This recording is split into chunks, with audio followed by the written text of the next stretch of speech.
Welcome to the Super Memory for Schools program. Hello and welcome. My name is Dui An. Today we are going to study 3 different grammar points of Unit 4.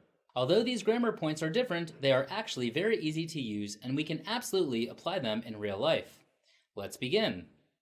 The first grammar point is the plus adjective. What is the plus adjective and how is it used? Let's look at these 2 examples. Example 1.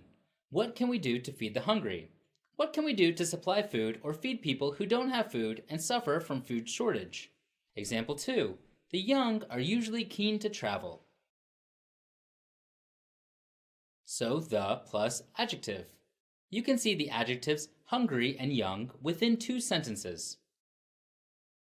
So the plus adjective is equivalent to a group of people in the society. That is the usage of the plus adjective. I will introduce some groups of people in the society using the plus adjective. We have these groups of words in terms of society or economics. Those phrases are: the disadvantaged is the group of people who are in unfavorable circumstances. The hungry is the group of people who suffer from food shortage.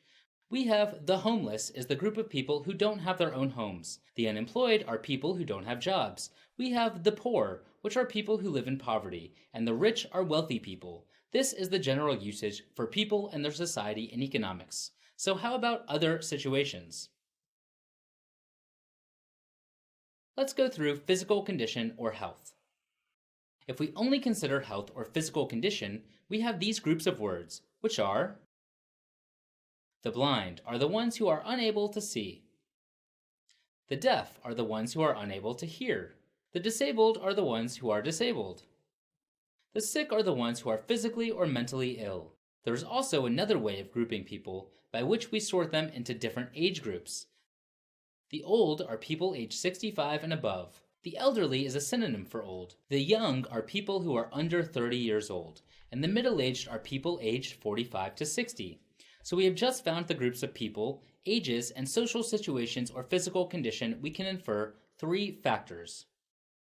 Firstly, the plus adjective will have a plural meaning because there are a lot of people or a group of people. And because it has a plural meaning, it will take a plural verb. And lastly, because there are a lot of people, we will use they to represent them. We have an example: the poor get poorer, the rich get richer. What does it mean? The poor are getting poorer and the rich are getting richer. As you see, there is no s after the verb get. Why? Because it is a plural verb. Those are the things that you need to remember in the plus adjective part. Let's go through this exercise to check if you really understand it, okay? In this exercise, you have to fill in the blanks. On the screen, there are 6 adjectives: injured, poor, rich, sick, unemployed, young. Now apply the plus adjective to these 6 adjectives with 6 questions below. The plus adjective always takes a plural verb and is always equivalent to they. So the only thing that we need to do here is finding words that are appropriate in meaning of the sentences below. Number 1, have the future in their hands. People who are have the future in their hands. Who are mentioned in this sentence? Looking at these 6 adjectives, the most appropriate adjective seems to be young. The young are young people. They will always have the future in their hands because they have a lot of time. Number 2, ambulances arrived at the scene of the accident and took blank to the hospital. So, who are we talking about? In the context of an accident, they have to be taken to the hospital. Obviously, they are people who are injured, right? So we have the injured, people who are injured. Number 3, life is all right when you have a job, but things are not easy for... So the opposite of people who have a job are people who are unemployed, right?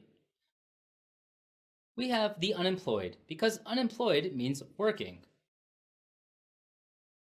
Unemployed means not having a job. People who don't have jobs are the unemployed. Let's come to the next 3 questions. Remember, when doing a fill-in-the-blanks exercise, cross out any words that you have used. Therefore, we only have 3 words left, which are poor, rich, and sick, to fill in the last 3 questions. Number 4, Julia has been a nurse all her life. She has spent her life caring for... So, can you guess who a nurse might take care of? People who are sick, right? So we have the sick.